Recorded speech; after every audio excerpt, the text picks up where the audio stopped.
Hello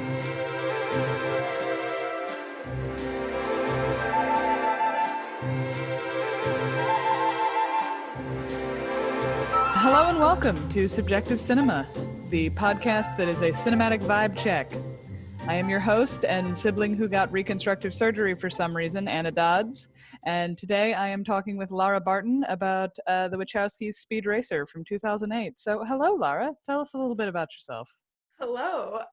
We are about to talk about my absolutely favorite movie of all time, and I will defend that it's the best in the world. And I think I'm pretty qualified to talk about film because I studied creative writing and art history, and film falls pretty neatly into that Venn diagram of study. That gives you a lot of very useful background. Yes, but both visual stuff and then sort of a specialty of like narrative theory and sort of presentations of narratives and stories. Your son seems to be interested in only one thing. Have you seen any good movies lately? I think the last movie I watched was Ready or Not, with like the girl who marries into the gaming family and she has to play hide and go seek and like survive the night while they're all trying to kill her. It was very fun. All he talks about, all he seems capable of thinking about. How have you been keeping busy? Because the world is still kind of weird, even if it's very much the new normal now. Yeah, so lots of just kind of trying to stay creative within reason to kind of, keep sane. As a writer, I have a novel manuscript that I'm trying to get completed, but also just other general artsy things because I think I'm a very artsy person. You are. As a double arts major.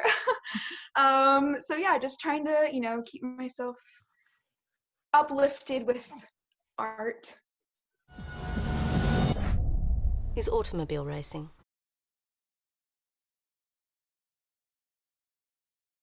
Speed Racer is a 2008 sports action comedy film written, co-produced, and directed by the Wachowskis, and based on the 1960s anime and manga series of the same name. Starring, there are so many people on this list, Emile Hirsch, Christina Ricci, John Goodman, Susan Sarandon, Matthew Fox, Roger Allam, I'm gonna guess, Benno Furman, Hiroyuki Sanada, Rain, and Richard Roundtree. It is an American-German venture produced by Village Roadshow Productions, Silver Pictures, Anarchos Productions, Velocity Productions, and Studio Babelsberg? Yes, that's in Berlin, or Berlin fun. adjacent. Nice. Yeah, it's pretty cool. This movie was filmed in Germany, fun facts. Oh, wow. But yeah, lots of big stars. How can it be a bad movie with lots of big stars? So many stars. To wrap this up, distributed by Warner Brothers Pictures, the plot revolves around Speed Racer, an 18-year-old automobile racer who follows his apparently deceased brother's career. His choice to remain loyal to his family and their company Racer Motors causes difficulties after he refuses a contract offered by E.P. Arnold Royalton, the owner of Royalton Industries. It is also very brightly colored and had apparently been in development hell since 1992. That was something that I was very interested to read on the Wikipedia.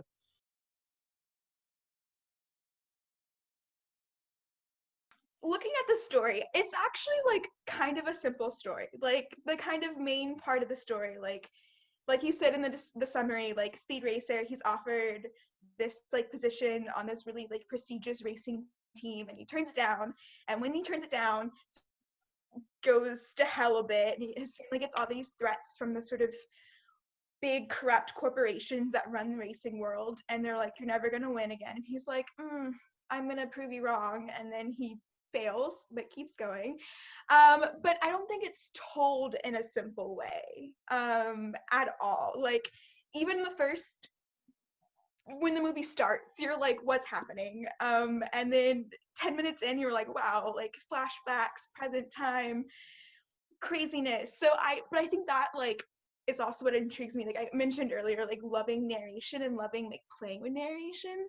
And it's cool seeing that in film because you can have both sort of like multiple narrations going on at the same time, both visually and like what's being spoken and stuff, like, you know, like dialogue and stuff.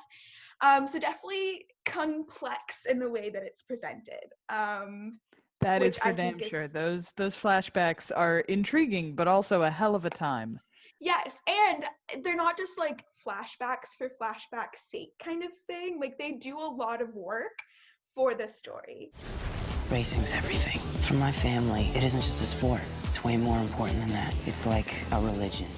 And then there's also one of my favorite things to like have in like a book, but also I think, like I'm about to talk about, can work well in a movie, is having sort of like stories within stories, which you see a lot as sort of like a motif in Speed Racer, where you have a character telling another character a story or some sort of like narrative, and then kind of talking about those showing versus telling. Then we see as an audience sort of part of that story. Like you have like Pop's Racer telling, you know, Speed about like sitting down and like his regrets, you know, like, and not knowing how he wants his eggs, you know, kind of thing. Or like you have Royal Tin being like, oh no, let me tell you how like the racing world actually, you know, you think it's this way, but it's, you know, actually this. So I think it's kind of cool having sort of these like, you know, almost like meta, you know, narratives kind of embedded in the sense of like there's a story within a story, and us as the audience sort of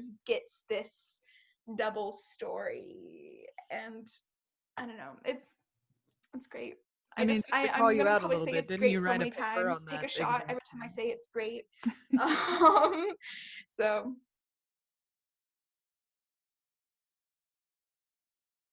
Let's talk mise en scène, mm, which is just, you know, in case anyone is listening that's not familiar with the term, is anything that sort of can be seen, though it gets complicated with this movie yeah, because mise en scène is traditionally thought of as what could be in a stage play. So, like your sets, your costumes, arguably your acting, but acting is its own thing in the way we're breaking this down, and all of that.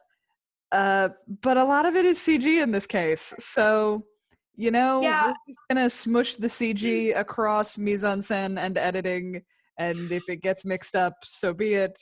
yeah. Because almost every set is CGI, like except for the racer house, and that might be it, I actually. think the hotel, like The during the hotel rally is real. race, Yeah, it does look real. You're and right. there's some like partial sets, but like Yeah. oh, I just hit myself in the face. Like there's like partial sets, but then like everything like kind of then is green screened around. Yeah. No, I feel like we've talked about some of this, kind of touching on story, like kind of talking about the sort of like visual aesthetics of like sort of Yes. kind of these characters have sort of their like their own personal aesthetics. Like Trixie's always in, you know, hot pink and like kind of the mini skirts and kind of stuff like that. And like in general, like this sort of like the racer house has this kind of like retro 60s vibe, and like Which with I like the love. mom and Oh, pop all the racer. interior design is A Yeah, plus, and it's Mom Racer's wardrobe is great. yes. I'm so I love her entertained by hair, it. her like little like Yes. floof and like the flip. But even like I loved theme villains. Like and like when villains just like have the aesthetic going on, like their wardrobe, their environment, which I feel like, yeah, definitely this movie does very well of sort of like having characters sort of like really fit in like with what's around them. And like I like kind of said earlier that like a lot of like the sort of the set department did a really good job sort of just like being intentional of like what they, which is also like fun tidbits of like when you like create props. I find like the newspapers, like if you sometimes can like pause them and like Oh read kind of what's on the man. newspaper, or like in Speed's bedroom we have like those like retro looking The posters on the wall of posters, all the yeah. old like racers. Like I just love of like the design team that kind of sits down and was like, we need to make this like cohesive. Yeah, kudos to So the I think design team. the sets that are built, I think, are fantastic. There's a lot of great stars and like noticeable like people in this movie, and I Yeah. think like Mom and Pop's Racer, Susan Sarandon, John Goodman, amazing people. Like I think they just sort of bring so much life into their characters. I would say that Yeah. like maybe like the only maybe like I don't know, best actor the monkey. um, Spritle. The kid, yeah, Spitle he's But good. I think not that it's easy to be humorous, because it's not, but like I It's feel not. like, I don't know, I feel like though most people would be like, oh yeah, he's the best because he's the funniest, but like it takes some effort to be a It comedic does, relief. and to be a good kid actor, like that's the Yeah. thing, is he feels very genuine. And Yes. that is kind of hard to get out of a kid. Case in point, Tiny Speed is not that great. Yeah, that's my note for this. He's a Is that I great think physical actor. Like when he's sitting at a desk and like having thoughts, you're like, yeah, man. But any lines he has to deliver, it's like, oh, baby, you're yeah, not a great at this. little stiff baby Speed Racer, Yeah. which I also think is kind of funny because the actor who plays young Speed Racer was also in a couple episodes of Supernatural back in like Fun. season 6.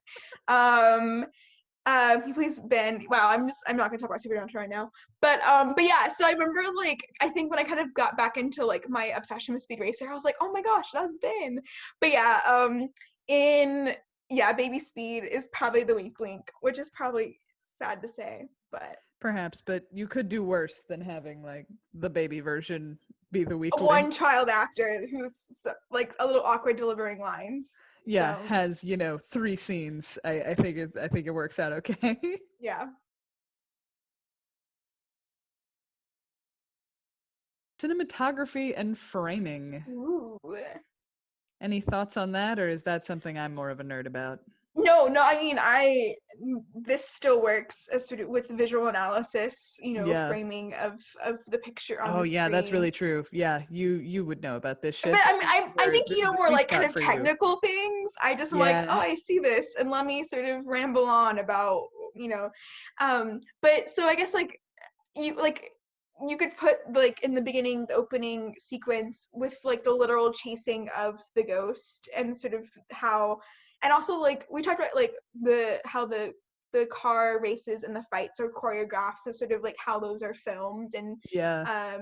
and sort of the movement of the camera. But like I also like one of my favorite parts is like when one of the announcers at the beginning is talking about Speed Racer, and he's like, if Rex is watching right now, like he'd be so proud, and then it's sort of like pans from the TV screen to sort of literally the eye of Rex Mm-hmm. watching, and I think that's really cool. And sort of, and there's a lot of like fluid movement of the camera, and there are Oh some boy, like yeah, there is. there's a lot of like, I mean, like the sort of more distinct like cuts, Mm-hmm. from one camera, view angle from another, but there is a lot of like really sweeping, which I want to kind of talk about more in like editing too. Yeah, that's leaning towards editing. But Yeah. I might have to put it's both editing and cinematography at the same time. The cutout heads that are used as transitions and overlap one another, and it's very inventive, but and generally cool, but there are a couple scenes to get kind of movie technical for just a second No, that's fine. that break the 180-degree rule, and it's Mm. very disorienting. I can't explain the 180-degree rule very well because I am only a minor in film studies, but it's that you See, get confused if you break a certain line I going around where understand. people are for like orientation. I understand that rule. In my sort of film studies, Yeah. personal research and involvement, stuff like that. But I would also argue that like it is still kind of okay because there's so many other moments where you're sort of like literally like, I would say like you as the viewer are like surrounded by the action because of the For sort of sure. sweeping fluid camera angles, cars flipping over one another, you have these like rotations and these flips, so I think it's still kind of like, Yeah, it mostly works. There's one scene, maybe a third to halfway through the movie, that actually I was too distracted by the breaking of the 180-degree rule oh and did not hear the conversation that was happening because it's just a conversation between yeah. Royland and, I don't know, some Oh, it's Asian man. We the use for Asian Lucian characters very Motors. liberally, probably. And it's Yes. just a conversation, except every time somebody else starts talking, it is just a totally different angle on their head. And I it think was that, so yeah, disorienting for me. I I was would like, say that like they did that no. just because it was just a conversation. And they were Yeah. like, what can we do to sort of like Yeah, otherwise it'd be insanely jarring to go from this movie where everything is happening all the time to a scene where like nothing is happening. But also, you know, we have that conversation, we have the contract conversation with Roiland and Speed, and that's Which I want to stiller talk about. while still being very spinny, and like the moving backgrounds while you have a still shot of a character is a time. Because Yes. sometimes it happens like within the setting. Mm-hmm. That's a time, but also very creative, frankly. That one isn't like fucking with my orientation in the scene. Yeah. No matter how well you drive, you won't win, you won't place. I guarantee you right now, you won't even finish the race. And also the sort of talking about cameras, camera angles and shots and framing, the sort of, you know, you have like when two people are like, there's multiple ways to film a conversation, you know, Yes. kind of thing. Mhm. You have like the, you know, the sort of like one character cut, another character reaction. You have the sort of over the shoulder kind of thing. I think there's some interesting ways they kind of like fiddle with that. And I'm thinking at the beginning where you have Rex talking to young Speed, and especially when Rex is leaving, and they're really close and the camera's in really close, and you kind of have that like over the shoulder shot, but also the background is faded just slightly, so like so then you have just more attention like focused on the characters, which happens other times. The sort of the background fades, and it's just like with like Trixie and Speed, when like the background fades, the her literal little heart hearts, lights that she gets. Yes, it's the adorable. heart lights. Lovely. But I think that's like a fun way to sort of take the kind of standard over the shoulder, you know, two people are conversing, and sort of like heightening sort of emotions, like I was talking about, that you can get with sure. you know, two people having a conversation.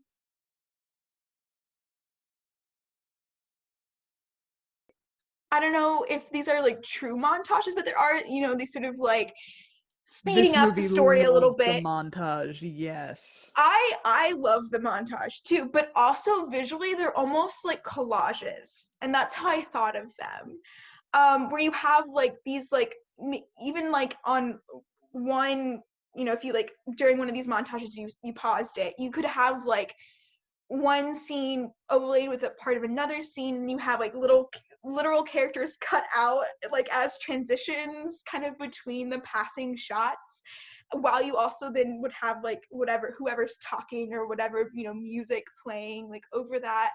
And I think they're really fun, and I think they also do a lot going back to telling the story of what's happening, like because you have so many different layers going on at once, you can have so much information provided, and then of course going back later and like picking out things when you actually have time to do that, because you already know what's going on. But yeah, I think the editing of those kind of collaged montages, because also going back I was like, wow, there are a lot in this movie, but like it still, in my opinion, works. It just it fits.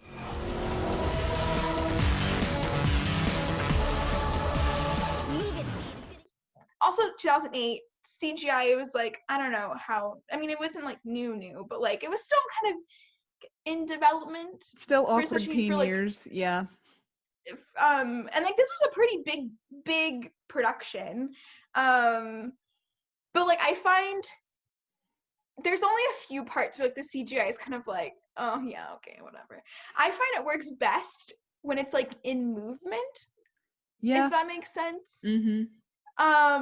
Like, yeah, when little baby Speed leaves the school to like go get in Rex's car, it's rough, but like honestly, that's what I was thinking about, like, but it's kind of stationary, where you have like kind of like CGI houses and like the like, but I have to say it's still consistent though in that entire sort of like outdoor scene.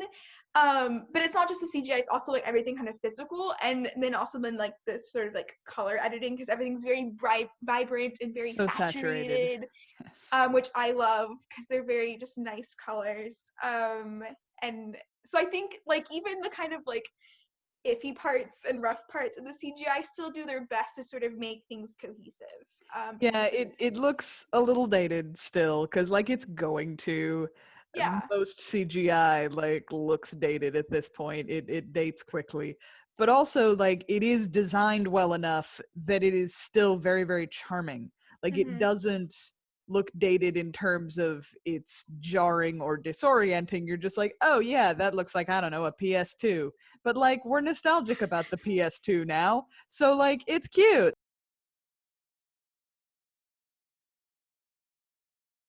The sound, the music, it's like,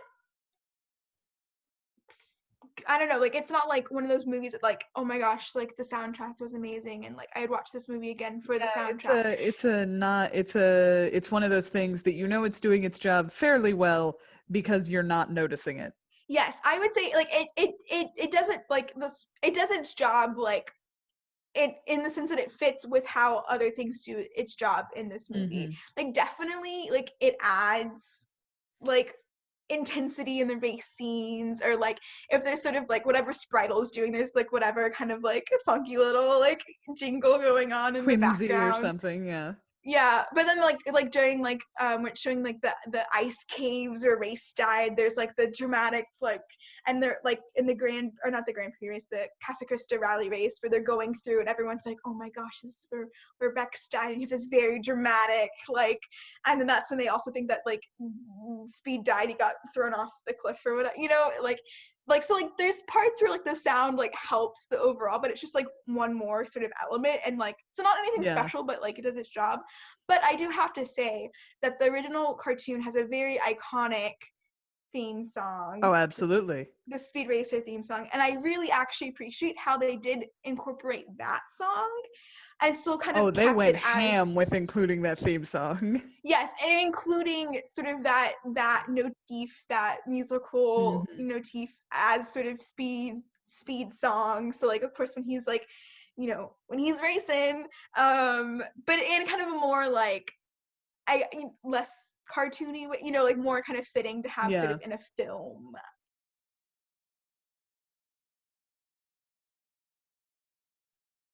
So all I have to say, well, I'm gonna say maybe two things as my final pitch.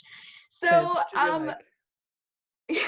so my first thing I'm gonna say is that comedy and tragedy exist very closely to one another. They are quite hand in hand, and I find that movies that can balance that really well deserve to be watched, to be appreciated.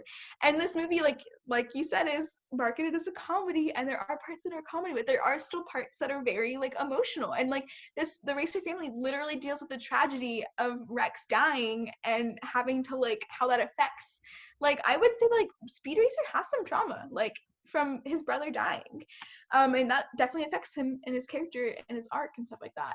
So I think that like that movie, and just the sort of like a movie that's able to like sort of capture this like full wide range of emotions well, and kind of keeps you entertained. And like the Grand Prix racing, I'm always on the edge of my seat. I'm always like I'm like holding my breath with the characters, and I'm like releasing it when Speed like hits that finish line and like takes off his helmet. I'm like, oh my gosh, he won. I'm like, oh my gosh.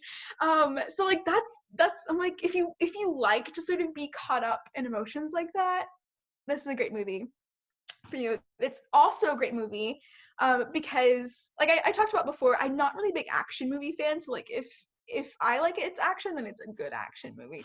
But also, I actually don't like rewatching things a lot. Like there's very few things that I can rewatch over and over again. Mainly because there's a lot of things, like it's like it might be a really good movie, but I'm like, if I've seen everything I could see on the first time around, there's really no point in me watching it again.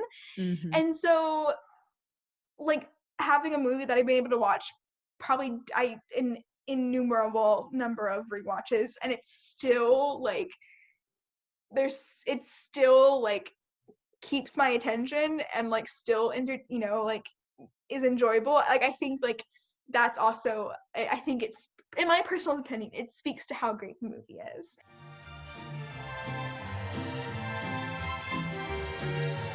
If you haven't seen this movie, please just go watch it, because we can explain it to you, but like also you just need to see exactly what we're trying to explain with words. And I will fight anyone who says it's a bad movie, because if they said it's a bad movie, they probably haven't watched it.